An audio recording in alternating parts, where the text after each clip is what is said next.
This is the Jolion S. So we're going to do a POV review on this car. So to take a walk around first, you've got big lights in the front. These are actually daytime running LEDs. So those kind of light up when the car's running. Those are the lights. Those are the indicators. Looks really cool when it's on. I'll show you that in a minute. In the front here, you've got this massive Haval grille. You've got this massive Haval badge that lives over there. It actually looks really, really nice from the front. Loving the design. Down here, you have black rims. Looks really cool. You've got sort of black sill over there. You'll notice down here, it actually says Haval kind of embedded over there, which is quite cool. Got the black mirrors that match it. The black and white here, along with the black roof rails, looks really lacquer. There's a sunroof over there. We'll open that in a minute. Really, really good looking car from the outside. Around the back, again, massive light features. Huge lights over here. They light up nicely. I will start the car just now and show you that.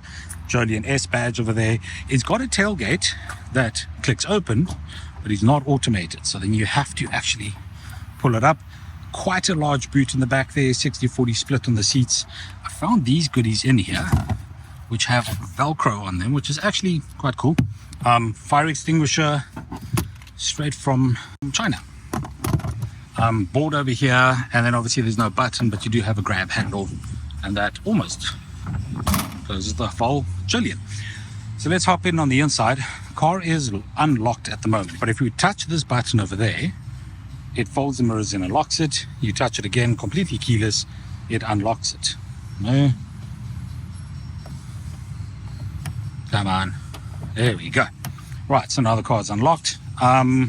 Inside of the doors are pretty standard. You've got all your window settings over here, mirror adjustments over there, lock, unlock, speaker built in here. These really interesting handles, which are not flush here, kind of curve around the back. I know this is like a weird thing, but quite comfortable to pull on and to open. So absolutely love those. Hopping into the Jolion, when you get in, big Haval badge over there, that screen is completely digital. That screen also completely digital. There is a start button which lives on the side here, so foot on the brake, press the start button and it fires up. The engine is quite loud, so that's something to note. Let's start around the front here. Big screen, as I mentioned over there. It does support Apple CarPlay, so if you plug your phone in, this whole screen, sort of edge to edge, becomes quite a stretched version of Apple CarPlay. You have no volume control buttons here. You have no real aircon buttons here. You can turn the aircon on and off, AC on and off, recirc, etc., etc. But you can't adjust the temperature. So you kind of have to tap the top here. That brings up the temperature. You've got this cool kind of graphic. You can turn everything up and down. Let's just turn this down so it's not loud for the camera. All your other settings over there.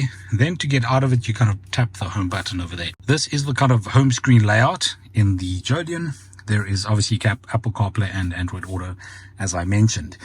It's very minimalist, very sleek. It's kind of got the shelf over here, lovely dash. All the materials are high quality. This is quite a soft, you can kind of see, I can squeeze it. It's like a material that's been wrapped over there.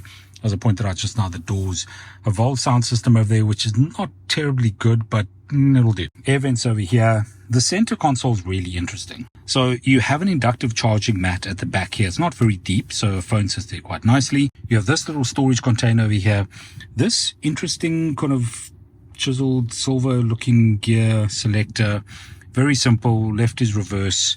Does have a reverse angle camera. So you have a top-down view with a bunch of camera options and then the view there. So if you tap this, you tap the cameras, it kind of gives you different views around the car, etc. So that's actually pretty lacquer. That's quite cool.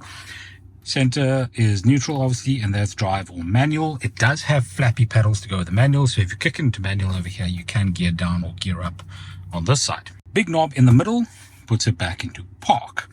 This gap over here is big enough for my iPhone quite comfortably. Sits upright. Lovely. Love, love, love, love this. This thing's not big enough for anything. Cash doesn't really work in here. It's like you need a wad of cash. So if you're a drug dealer, that might work, but otherwise this is, yep, that's there. Steering wheel is multifunctional, so you have volume controls here because you do kind of lack volume controls there. So at least you have this. You have to go through the menu and actually be in the audio settings for volume controls to work. Otherwise, that lives over there. cruise control and stuff over here. It does have radar guided cruise control, so pretty cool. As I said just now, this whole screen is digital. So there are a couple of display options there, but not very many. So you can kind of go up and down over here, and that shows you your trip computers and all that kind of cool stuff. It shows you your fuel gauge on the right there, your temperature gauges on the left, speed, rev counter, it all kind of lives over there. What is interesting is one of their features is it tells you what the speed is that you should be going. It gives it to you over there, as well as over there on the head-up display, which is pretty cool. No more excuses for speeding fines. And then lastly, in the center here, you have two cup holders. Now, if you look carefully, this cup holder is tiny, this cup holder is big. Comfortably put a coffee cup over there. Not so much over here. You can kind of parking ticket width size. See, that's quite a small cup holder. And then the center console is just kind of a big empty pinnacle. Now, you may be asking, where is the USB port to plug into Apple Car? And the answer to that would be that the USB port actually lives down here. There's this sort of massive empty gap over there. USB ports over there. One USB port is for CarPlay and does data, and the other one is for power only. And then you have a sort of charging socket over there, and this kind of space over here for more stuff. As promised, I'll show you the lights around the front. So those are the kind of lights, these massive daytime running LEDs. Lights are off at the moment, otherwise those would be on too, but that's your daytime stance. If you wanted to turn the lights on though, you would turn the lights on back here. Now they're on. Now we can go see what it looks like with the lights actually on. So there are those lights, and then around the back, this is what the lights look like. Again, these sort of massive C-shaped lights all around the edges. It looks really cool. At night, this is even more pronounced, looks even more cool. Indicators and brake lights obviously all built in there. Overall, lovely car, great to look at, lots of features, phenomenally well priced. I've had it for a week, I've done a couple of 100 kilometers, and it's been a great drive. It's a little bit heavy on the fuel consumption. It's a little bit noisy when it drives, not as quiet as some of its competitors. But for the price, those are the kind of things you learn to live with very, very quickly.